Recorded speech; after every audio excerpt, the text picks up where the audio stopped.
This is LaserBolt, and welcome to today's video, guys. Today I present you the best build for Drizzt for Dark Alliance. This build is extremely amazing. Not only are you going to be doing a lot of crit damage, but in addition to that, you are going to be super tanky with this particular build.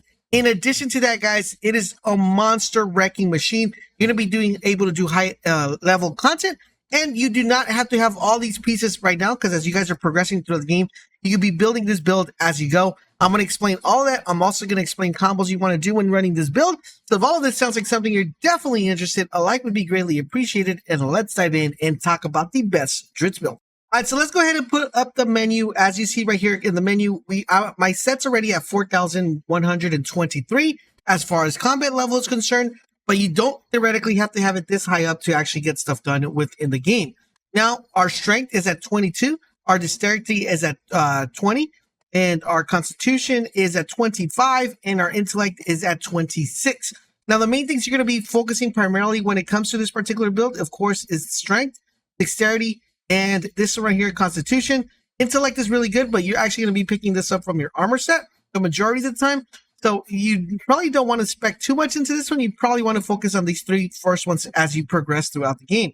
In addition to that, guys, remember, this is just to have your cooldowns really fast. So we're going to be talking about potions that we can take to make that happen and to speed that up as well. So now that we have the idea of what we're running as far as the attributes are concerned, and we know the actual idea, let's take a look at the equipment and talk about what we're running here and why this is the best build for Drizzt in general. Well, as you guys know, Drizzt, pretty much in general, his main focal point of his character is being able to get behind the enemy and do a ton of damage when they're behind.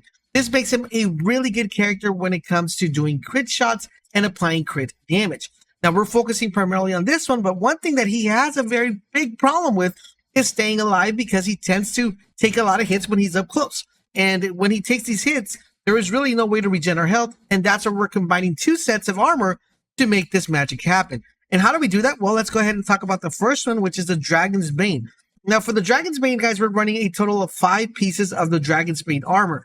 Now, this armor drops in all different rarities, so as soon as you get it, you'll be able to go ahead and start putting it to your character. So that's what you want to be doing as you build and progress throughout the game. Make sure you're collecting Dragon's Bane armor, at least 5 pieces of them, so you can have your build set up as you progress. And then once you get better gear, get better Dragon's Bane, apply it to this character. Now, there's 2 particular builds that you could run with this character.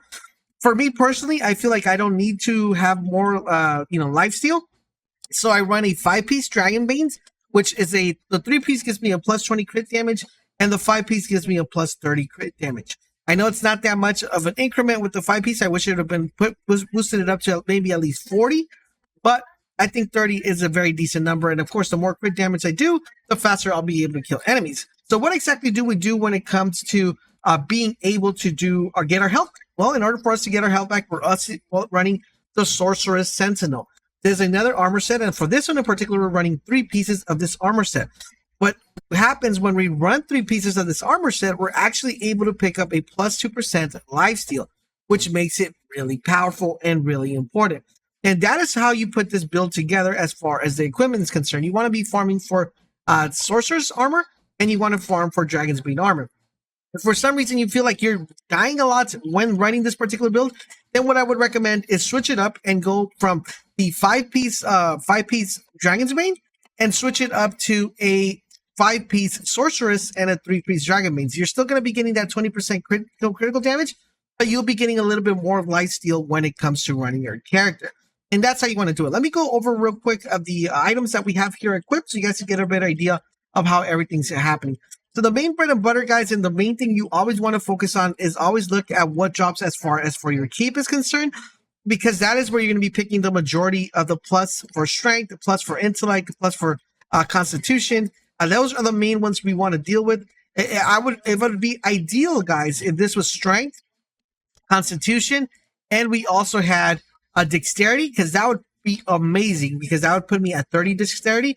I think it drops with dexterity. Let me actually check. I might have one in my inventory, and let me actually check here if I do have one that drops with dexterity. So let's see. Okay, hold on. And I have a bunch of these guys, so give me a second. Let's see. I'm not sure if it drops with dexterity. Oh yeah, it does here. +8 dexterity, +8 constitution, but you lose the strength one. But theoretically speaking, if you're lacking on dexterity, it does drop with 1 with dexterity. That means, with more dexterity, the more likelihood you have of being able to get crit chances, right? So the higher that is, the more likelihood of crit chances are. But I think personally, the one I kind of have right now in my inventory it's kind of ideal for what we're trying to accomplish here. But I'm gonna leave that to you guys. I don't know where you guys put your attribute points. I would suggest putting it in the first 3. If you guys didn't do it on the first 3, then try to find one that has. But this is gonna be the main bread and butter of the build. You want to make sure you get the rope as quickly as you possibly can. Number 2, guys, we're running our sword. You can run 2 different types of sword here. You can either run the Dragon's Bane or the Sorcerer's. The Sorcerer's is pretty good because it gives you elemental penetration, and it also gives you armor penetration, which is actually pretty good. And it gives you that 98 fire damage. Running fire damage or running any sort of damage, that you're able to apply any sort of burn into it, makes it really good for this build because it is very effective. Then we're running for the helmet. The Sorcerer's helmet, we're picking up critical chance and critical damage for here, plus fire resistance, which is not that much of a big deal. Next, we're going to run the gauntlets, which are the Sorceress, stamina cost reduction, and maximum hit bonus. We're running the chest field, which is a Dragon's Bane, because it just looks really, really nice. We're picking up maximum stamina bonus, which is going to allow us to make sure we're keeping our stamina as active as we possibly can. And another important one is the maximum hit bonus of 42. This one, you could actually decide whether you want to go this route or you want to get the one that has the 82 maximum hit bonus and I think it's 24 stamina. That one's a really good one, but you lose on the 48 necro tick. And you also lose on the 49 acid resistance. That's going to be a personal preference for you guys, but this is the one I have.